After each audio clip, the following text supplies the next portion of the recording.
இப்போ ஃபர்ஸ்ட் இந்த recipe ready பண்ணுறதுக்காக ஒரு மிக்சிங் பவுலில் ஒரு பெரிய வெங்காயத்தை நல்லா குட்டி குட்டியாக கட் பண்ணி உள்ளே சேர்த்துக்கலாங்க. அதே மாதிரி மீடியம் சைஸ் ஒரு தக்காளியும் நல்லா பொடி பொடியாக கட் பண்ணி உள்ளே சேர்த்துக்கலாம்.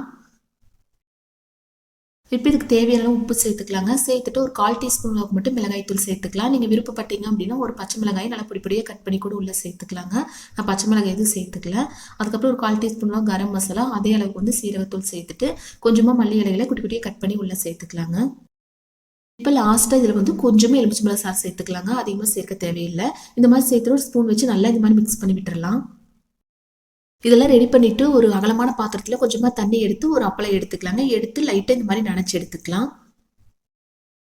இந்த மாதிரி நனைச்சி எடுத்துட்டு இப்போ ரெடி பண்ணி எடுத்து வச்சிருக்கு இல்லைங்களா வெங்காயம் தக்காளி, அது வந்து ஒரு ஸ்பூன் அளவுக்கு மட்டும் உள்ளே வச்சுக்கலாம்.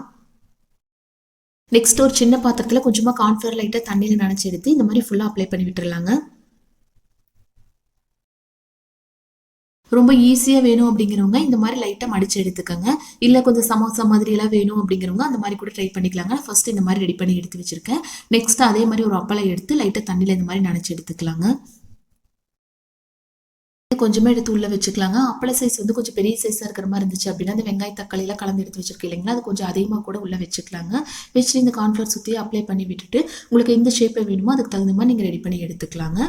அவ்வளோதான். இந்த மாதிரி மீதி இருக்கிற எல்லாமே ரெடி பண்ணி எடுத்துட்டு உங்ககிட்ட காமிக்கிறேன்.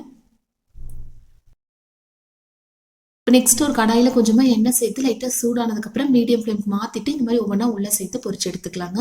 ரொம்ப ஹை ஃப்ளேமில் வச்சிங்க அப்படின்னா ரொம்ப கரிஞ்ச மாதிரி ஆயிரும். ஸோ மீடியம் ஃப்ளேமில் வச்சு இந்த மாதிரி ஒவ்வொன்றா பொரிச்சு எடுத்துக்கலாம்.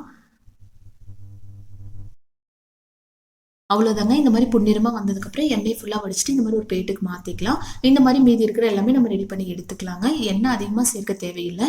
கடாயில் வந்து கொஞ்சமாக சேர்த்து இந்த மாதிரி ஃபுல்லாக பொரிச்சு எடுத்துக்கலாங்க. அவ்வளோதான் பாருங்கள். ஒரு 10 நிமிஷம் கூட இல்லை டக்குனு ரெடி பண்ணிட்டு இல்லைங்களா, செய்கிறது ரொம்ப ரொம்ப ஈஸி தான். டேஸ்ட் ரொம்ப அட்டகாசமாக இருக்குங்க. கண்டிப்பாக எல்லாருமே இந்த நேரத்தில் ஒரு டைம் ட்ரை பண்ணி பார்த்துட்டு எப்படி இருந்துச்சுன்னு சொல்லுங்கள்.